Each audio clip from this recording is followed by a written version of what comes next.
Dear parents and students, welcome to Evergreen Guidance Coimbatore.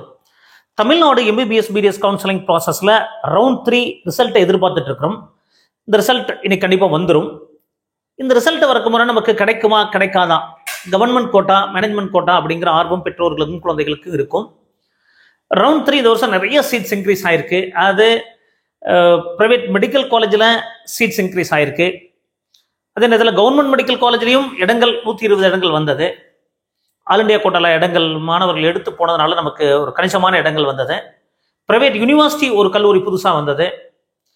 So last மூமெண்ட்டில் நிறைய கல்லூரியில் இடம் increase ஆனது. கவர்மெண்ட் கோட்டாலே இன்க்ரீஸ் ஆனது, மேனேஜ்மெண்ட் கோட்டாலே இன்க்ரீஸ் ஆனது. அப்போது கவர்மெண்ட் கோட்டாக்கு எவ்வளவு கட் ஆஃப் தேவைப்படும் அப்படின்னு ஒரு வீடியோ பதிவு பண்ணியிருந்தோம். இப்போ மேனேஜ்மெண்ட் கோட்டாக்கு என்ன கட் ஆஃப் வரைக்கும் நமக்கு கிடைக்க வாய்ப்புகள் இருக்குது அப்படின்னு அந்த வீடியோவில் பார்க்க போகிறோம். ஸோ இந்த வருஷம் மேனேஜ்மெண்ட் கோட்டாவில் ஒரு மிகப்பெரிய மாற்றம் இருக்குது. அது எல்லா ஸ்டேட்லையுமே NRI கோட்டா லேப்ஸ் ஆச்சுன்னா ஜென்ரல் மேனேஜ்மெண்ட் தான் கன்வெர்ட் பண்ணுவாங்க. ஸோ தமிழ்நாட்டை பொறுத்த வரைக்கும் இந்த கடந்த 8 வருஷமாக பார்த்தீங்கன்னா NRI லேப்ஸ் அப்படிங்கிறது அதுக்கு ஒரு வேற ஃபீஸ் இருந்தது. 2018 வேற ஃபீஸ். 2017-18 அந்த கல்லூரிகளே ஃபில் பண்ணலான்னு இருந்தது. ஸோ 2020 NRI லேப்ஸ் அப்படிங்கிறது தனிப்பட்ட ஒரு ஃபீஸ். அது NRI மேனேஜ்மெண்ட் கோட்டாவும் இல்லாமல் NRI கோட்டா இல்லாமல் ஒரு ஃபீஸில் ஃபில் பண்ணிட்டு இருந்தாங்க. அந்த ப்ராசஸ் எடுத்துட்டாங்க. ஸோ NRI ஃபில் ஆகாத சீட்ஸ் எல்லாமே ஜென்ரல் மேனேஜ்மெண்ட் தான் வரப்போகுது. அதனால நிறைய இடங்கள் வந்திருக்கு. இப்போ மேனேஜ்மெண்ட் கோட்டால எதிர்பார்த்ததை விட இந்த கட் ஆஃப் கண்டிப்பாக குறைய வாய்ப்புகள் இருக்கு. இப்போ மேனேஜ்மெண்ட் கோட்டால என்ன மாதிரி இடங்கள்லாம் நமக்கு வந்ததுன்னு பார்த்தீங்கன்னா, ஸோ மேனேஜ்மெண்ட் கோட்டா பொறுத்த வரைக்கும் ரவுண்ட் 1ல் 446 இடங்கள் தான் வந்தது ஜென்ரல் மேனேஜ்மெண்ட்டுக்கு. பிரைவேட் யூனிவர்சிட்டி பொறுத்த வரைக்கும் 147 இடங்கள். அப்போ 593 சீட்ஸ் தான் ஜென்ரல் மேனேஜ்மெண்ட்டுக்கு இருந்தது. ரவுண்ட் 2ல் பிரைவேட் யூனிவர்சிட்டியில் கொஞ்சம் சீட் இன்க்ரீஸ் பண்ணாங்க. 50 சீட். அதில் கொஞ்சம் தெலுங்கு மைனாரிட்டி கொடுத்தாங்க. இதில் கரெக்டாக கொடுத்தாங்க கண்டுபிடிக்க முடியல. ஸோ அப்படி பார்க்கும்போது அதில் ஒரு 25 சீட்ஸ் அப்ராக்சிமேட்டாக 2 காலேஜஸில் சேர்த்து ஜென்ரல் மேனேஜ்மெண்ட் கொடுத்துருந்தாலும் ஒரு 172 சீட்ஸுங்க. அப்போது அப்ராக்சிமேட்டாக ரவுண்ட் 1 ரவுண்ட் 2 பார்க்கும்போது நமக்கு ஒரு 446 ப்ளஸ் ஒரு 620 இடங்கள் ரவுண்ட் 1லையும் ரவுண்ட் 2லையும் சேர்ந்து ஒரு 620 இடங்கள் தான் ஜென்ரல் மேனேஜ்மெண்ட்டுக்கு இருந்தது. அப்புறம் தெலுங்கு மைனாரிட்டி, கிறிஸ்டியன் மைனாரிட்டி அப்படியெல்லாம் போச்சு. அப்போ ரவுண்ட் 3ல பார்த்தீங்கன்னா இந்த சீட்ஸ் இன்க்ரீஸ் ஆனது, ஃபில் ஆகாத சீட்ஸ் இதெல்லாம் பார்க்கும்போது நமக்கு மேனேஜ்மெண்ட்டுக்கு மட்டும் 160 இடங்கள். அதில் NRIலையும் சீட் ஆட் பண்ணியிருப்பாங்க. அதை கன்வெர்ட் பண்ணுவாங்க. இப்போ NRI கன்வெர்டட் அப்படின்னு நான் சொல்றது செல்ஃப் ஃபைனான்சிங் காலேஜஸ் மட்டும். அது டாக்டர் எம்ஜிஆர் யூனிவர்சிட்டியில் வர கல்லூரிகளில் 160 இடங்கள் ஃபில் ஆகாத சீட்டு ப்ளஸ் புதுசாக இன்க்ரீஸ் ஆன சீட்ஸ். ஃபார் எக்ஸாம்பிள் நீங்கள் தாகூர் மெடிக்கல் காலேஜ் 100 இடங்கள்னா 20 இடங்கள் ஜென்ரல் மேனேஜ்மெண்ட் வரும். சென்ட் பீட்டர்ஸில் 100 இடங்கள்ல 20 இடங்கள். இந்த மாதிரி இது இன்க்ரீஸ் ஆன இடங்கள்லாம் பார்க்கும்போது 160 இடங்கள் ப்ளஸ் எல்லாம் சேர்த்து NRI கன்வெர்டட் 377 இடங்கள். அப்போ 537 இடங்கள் வந்து நமக்கு 537 சீட்ஸ் வந்து நமக்கு ஜெனரல் மேனேஜ்மெண்ட்டுக்கு வருது. பிரைவேட் யூனிவர்சிட்டி பொறுத்த வரைக்கும் ஃபில் ஆகாத சீட்ஸ் 103, NRI கன்வெர்டட் சீட்ஸ் 107, 210 சீட்ஸுங்க. இந்த ரெண்டையும் ஆட் பண்ணும்போது 537 + 210 747 சீட்ஸுங்க. அரௌண்ட் 750 இடங்கள் நமக்கு ரவுண்ட் 2ல வருதுங்க. பட் அதே ரவுண்ட் 1ல நமக்கு மொத்த இடங்கள்னு பார்க்கும்போது ரவுண்ட் 1 ரவுண்ட் 2 கம்பைன் பண்ணால் ஒரு 620 இடங்கள் தான். அப்போ இந்த வருஷம் ரவுண்ட் 1 ரவுண்ட் 2 விட ரவுண்ட் 3ல சீட்ஸ் அதிகமாக இருக்கு. ஏன்னா NRI சீட்ஸ் வந்து ஜெனரல் மேனேஜ்மெண்ட் கன்வெர்ட் பண்றதுனால. அப்போ இந்த ரேங்க் டிஃபரன்ஸ், அதாவது நமக்கு PHG KMCH பொறுத்த வரைக்கும் நமக்கு கவர்மெண்ட் கோட்டா முடியும் போதே முடிஞ்சிருச்சு. 471ல முடிஞ்சிருச்சு KMCH. கவர்மெண்ட் கோட்டா 472 BCல முடிஞ்சிருச்சு. அப்போ அந்த சுச்சுவேஷன் அந்த 2 இடங்களை நம்ம எடுத்துக்கிட்டு எவ்வளவு ரேங்க்ல டிஃபரன்ஸ் வந்திருக்கலாம் அப்படின்னு பார்க்கும்போது நமக்கு self financing colleges doctor MGR யூனிவர்சிட்டியில் க்ளோசிங் ரேங்க் 4958ங்க. க்ளோசிங் கட் ஆஃப் 438ல க்ளோஸ் ஆச்சுங்க. அதே பிரைவேட் யூனிவர்சிட்டியில் 6351 management rank and cut off வந்து 420ல முடிஞ்சது. அப்போ இவ்வளவு இடங்கள் வந்திருக்கு. அது பிரைவேட் யூனிவர்சிட்டியிலையும் நமக்கு இடங்கள் வந்திருக்கு. ஸோ பிரைவேட் மெடிக்கல் காலேஜில் நமக்கு மொத்தமாக பார்த்தீங்கன்னா நமக்கு ஒரு 750 இடங்கள் வந்திருக்கு. 537 சீட்ஸ் வந்து பிரைவேட் மெடிக்கல் காலேஜில் வருது. பிரைவேட் யூனிவர்சிட்டியோட சேர்த்தும் போது 750 இடங்கள், 747, 750 இடங்கள் வந்துச்சுன்னு வச்சுங்களேன். அப்போ இந்த மாதிரி இருக்கும்போது நமக்கு என்ன ரேங்க் டிஃபரன்ஸ் வரலாம், அது ரேங்க் டிஃபரன்ஸ் அப்படிங்கிறது என்ன வரலாம்னு சொல்லி அரைவ் பண்ணியிருக்கோம். ஸோ அதே நேரத்தில் உங்களுக்கு MBBS தான் படிக்க நினைக்கிறீங்க. MBBS நமக்கு மேனேஜ்மெண்ட் கோட்டால ஒருவேளை கிடைக்கல அப்படின்னா என்ன செய்யறது? அப்ராட்ல போய் MBBS படிக்கலாமா? தாராளமாக MBBS படிக்கலாம். அப்ராட்ல MBBS படித்தா எப்படி ரெகக்னைஸ் பண்ணுவாங்களா அப்படின்னா பண்ணுவாங்க. அதுக்கு என்ன ப்ரொசீஜர்?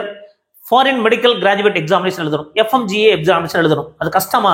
கண்டிப்பாக பாஸ் பண்ண முடியுங்க. எங்கள் ரிலேஷன்லாம் பாஸ் பண்ணி இப்போ இன்டர்ன்ஷிப்பில் இருக்காங்க. இப்போ ஒரு சிலர் ஆல்ரெடி கம்ப்ளீட்டும் பண்ணியிருக்காங்க.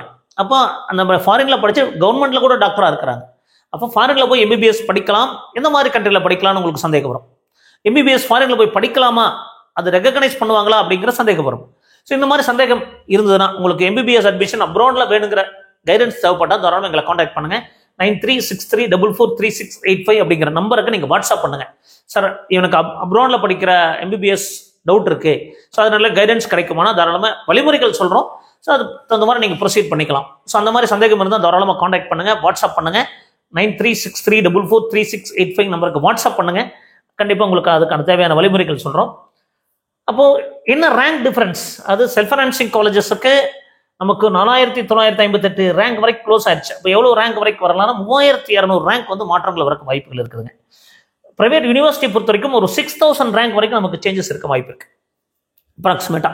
அப்போ என்ன க்ளோசிங் ரேங்க் பார்த்தீங்கன்னா ஒரு 8000லேருந்து நமக்கு 8400 வரைக்கும் நமக்கு க்ளோஸ் ஆகிறதுக்கு வாய்ப்புகள் இருக்குங்க. 8000 to 8400 இந்த ரேங்க் வரைக்கும் நமக்கு க்ளோஸ் ஆகிறதுக்கு வாய்ப்புகள் இருக்கு. அதே நேரத்தில் பிரைவேட் யூனிவர்சிட்டி பொறுத்த வரைக்கும் 10,000 ரேங்க்லேருந்து 10,500 ரேங்க் வரைக்கும் நமக்கு க்ளோஸ் ஆகிறதுக்கு வாய்ப்புகள் இருக்குங்க. இதில் மாறுபடும்.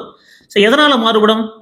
அது பிரைவேட் யூனிவர்சிட்டி பொறுத்த வரைக்கும் நமக்கு private university, private medical college management quota அப்படிங்கிறது கண்டிப்பாக நமக்கு வந்து ஒரு ஃபினான்ஷியல் ஆஸ்பெக்ட்டுங்க. அதாவது நம்மளுடைய ஃபினான்ஷியல் சுச்சுவேஷனை பொறுத்து இருக்குது.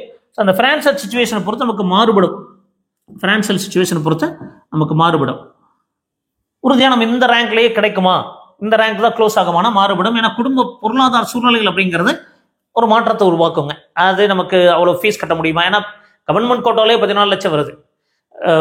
மேனேஜ்மெண்ட் கோட்டாவில் பிரைவேட் யூனிவர்சிட்டி 24 lakhs வாங்குறாங்க. பிரைவேட் காலேஜஸ் கவர்மெண்ட் கோட்டாக்கு 9 lakhs 10 lakhs வரைக்கும் வாங்குறாங்க. அதே நேரத்தில் மேனேஜ்மெண்ட் கோட்டாக்கு 20 lakhs 21 lakhs வரைக்கும் வருதுங்க. ஸோ இவ்வளவு ஃபீஸ் இருக்கிறதுனால நமக்கு பாசிபிளா அப்படின்னா அது கொஞ்சம் சேஞ்சஸ் இருக்குங்க. ஸோ இந்த சுச்சுவேஷனில் என்ன மார்க் வரைக்கும் நமக்கு கிடைக்க வாய்ப்புகள் இருக்கு அப்படின்னு பார்த்தீங்கன்னா 395 to 400 to 395 வரைக்கும் க்ளோஸ் ஆக வாய்ப்பு இருக்குங்க. 400 to 400லேருந்து 395க்குள்ள நமக்கு க்ளோஸ் ஆகிறதுக்கான வாய்ப்புகள் இருக்கு. மேனேஜ்மெண்ட் கோட்டா டாக்டர் எம்ஜிஆர் யூனிவர்சிட்டிங்கில் வர கல்லூரிகள். அதே பிரைவேட் யூனிவர்சிட்டி பொறுத்த வரைக்கும் 375 to 370 375 to 370ல க்ளோஸ் ஆகிறதுக்கு வாய்ப்புகள் இருக்குங்க. அதாவது மேனேஜ்மெண்ட் கோட்டா கட் ஆஃப் பொறுத்த வரைக்கும் டாக்டர் எம்ஜிஆர் யூனிவர்சிட்டிங்கில் வர கல்லூரிகளில் 400 395க்கு மேலே 400க்குள்ள இருக்கலாம். இதில் கொஞ்சம் மாறுபடும். ஏன்னா ஃபினான்ஷியல் சுச்சுவேஷன் ஆல் இண்டியா கோட்டாவில் போயிருப்பாங்க, அதர் யூனிவர்சிட்டியில் போயிருப்பாங்க, ஸோ இந்த மாதிரி அதர் ஸ்டேட்டில் போயிருப்பாங்க. இந்த மாதிரிலாம் வந்து மாறுபடுங்க. ப்ரைவேட் யூனிவர்சிட்டி பொறுத்த வரைக்கும் 375லேருந்து 370 வரை கிடைக்க வாய்ப்பு இருக்கும். ஸ்டேர் ஒன்லி இடங்கள் வரக்கு வாய்ப்பு இருக்கும். ஏன்னா இதில் எடுத்துகிட்டு சேராமல் விடுவாங்க. ஸோ அந்த 1 லட்சம் போயிடும், இருந்தாலும் பரவாயில்ல அப்படின்னு சொல்லி சாய்ஸ் ஃபில் பண்ணியிருப்பாங்க. ஸோ இதெல்லாம் ஸ்டேர் ஒன்லி இடங்கள் வரும். பட் ஸ்டேர் ஒன்லில் பெரிய அளவுக்கு இடங்கள் வராது. அப்போது ரவுண்ட் 3 பொறுத்த வரைக்கும் மேனேஜ்மெண்ட் கோட்டா பொறுத்த வரைக்கும் பாருங்கள் 440 400 ஆல்மோஸ்ட் பார்த்தீங்கன்னா 40 மார்க் வரைக்கும் நமக்கு குறைய வாய்ப்புகள் இருக்குது. இதே மாதிரி இதுலேயும் 40 மார்க் 40 to 50 மார்க் வரைக்கும் குறைய வாய்ப்பு இருக்குது. 420 அப்புறம் 45லேருந்து 50 மார்க் வரைக்குங்க. அப்போது கவர்மெண்ட் கோட்டாவில் பொறுத்த வரைக்கும் ஒரு 8லேருந்து 10 மார்க் வரை குறைய வாய்ப்பு இருக்குது. கவர்மெண்ட் கோட்டாவில் 8லேருந்து 10 மார்க் வரை குறைய வாய்ப்பு இருக்குது. மேனேஜ்மெண்ட் கோட்டாவில் 40 to 50 மார்க் வரைக்கும் குறையலாம். 40லேருந்து 50 மார்க் வரைக்கும் குறைய வாய்ப்புகள் இருக்குது. ஸோ இந்த மாதிரி நிறைய வீடியோக்கள் பதிவு பண்ணுறோம். கண்டிப்பாக இன்னைக்கு ரிசல்ட் எதிர்பார்க்குறோம். நம்ம நிறைய வீடியோக்கள் பதிவு பண்ணுறோம். மறக்காம வீடியோஸ்க்கு லைக் பண்ணுங்கள், எங்கள் சேனல் பிடிச்சிருந்தா சப்ஸ்கிரைப் பண்ணுங்கள். மீண்டும் ஒரு நல்ல பதிவுடன் உங்களை சந்திக்கின்றேன். நன்றி, வணக்கம்.